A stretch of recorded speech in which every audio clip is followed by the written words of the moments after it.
গরুর মাংস রান্না করার উপকরণগুলো নিয়ে নিলাম। এখানে আছে পেঁয়াজ কুচি, আছে রসুন কুচি, আদা বাটা, জিরা বাটা, 4 ভাগের 3 ভাগ সরিষার তেল, আছে হলুদ মরিচের গুঁড়া। এবার মাংসগুলো একটা সসপ্যানে ঢেলে নিলাম। ঢেলে নেওয়ার পর এক এক করে উপকরণ দিব। প্রথমে আমরা দেব পেঁয়াজ কুচি, তারপরে দিয়ে দিব রসুন কুচি ও তেজপাতা, তারপর দিব আমরা জিরা বাটা, আদা বাটা, আর এখানে আমি দারুচিনি, এলাচি, গোলমরিচ বেটে নিয়েছিলাম সেগুলো দিলাম। এরপর দিব হলুদের গুঁড়া, এখানে 2 চামচ হলুদ, হাফ চামচ ধনিয়া এবং 1.5 চামচ মরিচ নিলাম। যেহেতু আমার মরিচটা একটু ঝাল বেশি, কাজেই কম মরিচ নিলাম।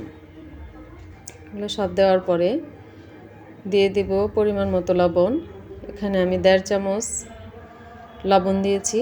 আপনারা লবণ যে যেরকম খান সেরকম দিতে পারেন।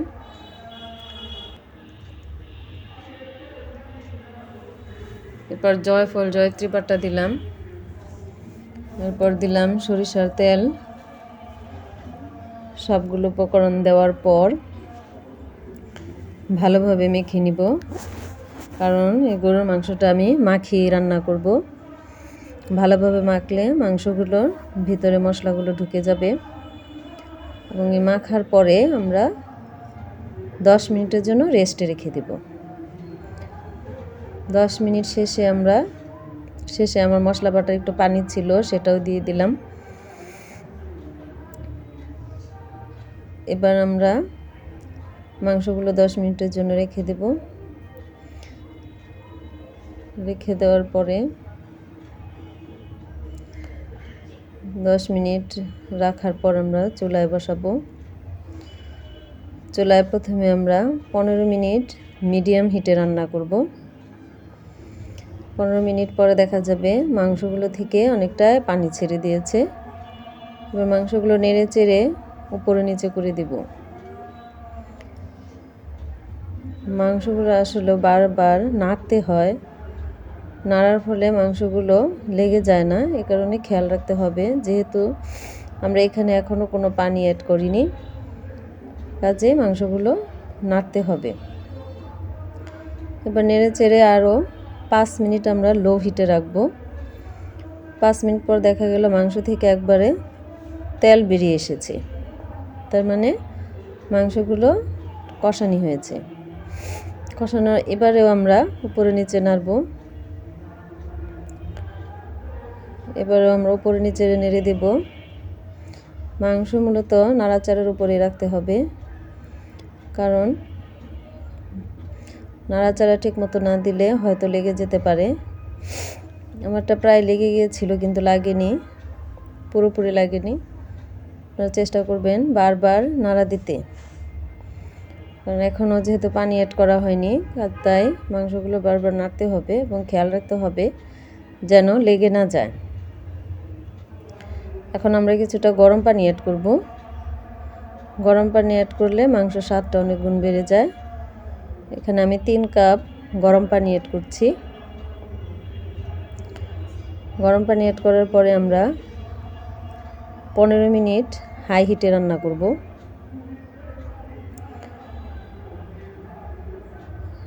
মাংস আশেপাশে যে মশলা আছে সেগুলো ছাড়িয়ে নিতে হবে, যাতে কোনো মশলা লেগে না থাকে। এভাবে আমরা মাংসগুলো উপর নিচে করে ভালোভাবে নেড়ে আবার ঢেকে দিব এবং 15 মিনিট হাই হিটে রান্না করব। যদি দেখা যায় শেষের দিকে মাংস লেগে যাচ্ছে, তাহলে আমরা 5 মিনিট আবার লো হিটে দিতে পারবো। এবার 15 মিনিট পরে তুললাম, ঢাকনাটা উঠিয়ে মাংসটা অনেকটাই কষে গেছে। তারপরে এবার আমরা আর একটু নেড়ে চেড়ে দিব। নাড়া দেওয়ার পরে দেখা যাবে মাংসটা অনেকটাই কষিয়ে এসেছে। কিন্তু গরুর মাংস তো বারবার কষাতে হয়, কারণ এই মাংসটা যত সিদ্ধ হবে ততই খেতে ভালো লাগবে এবং স্বাস্থ্যসম্মত হবে। কম সিদ্ধ মাংস খাওয়া আসলে ঠিক না। এক্ষেত্রে আমি আরও কিছু মশলা অ্যাড করব। 4-5টা কাঁচামরিচ, এখানে আমি সাদা গোলমরিচের গুঁড়া এবং জিরার গুঁড়া দিয়েছি, কয়েকটা আস্ত দারচিনি দিয়েছি। দিয়ে আবার আমি একটু মিশিয়ে দেব, মাংসগুলোর সাথে মশলা মিশিয়ে দেব।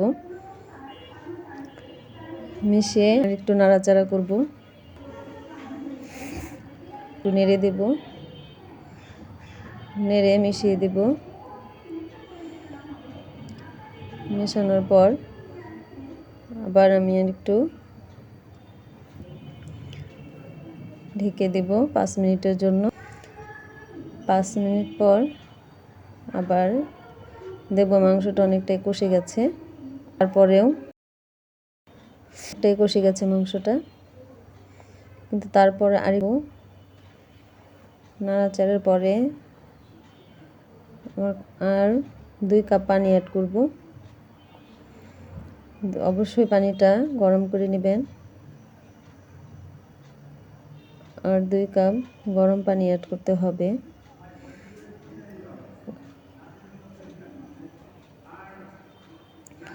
ভালোভাবে নাড়তে হবে, কারণ আশেপাশে মশলা যাতে লেগে না থাকে এবং উপরে নিচেও যাতে কোনো আটকে না যায় মাংস। এবার আরও 2 কাপ গরম পানি অ্যাড করছি আমি। গরম পানি অ্যাড করার পরে আরেকটু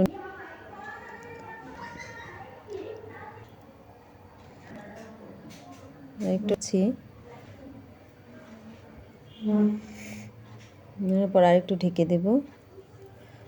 এভাবে আমরা আরও 15 মিনিট রান্না করব মিডিয়াম হিটে।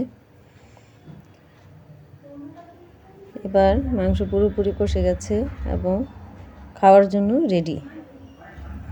এবার শুধু পরিবেশনের পালা। মাংসটা কালারটা অনেক সুন্দর হয়েছে।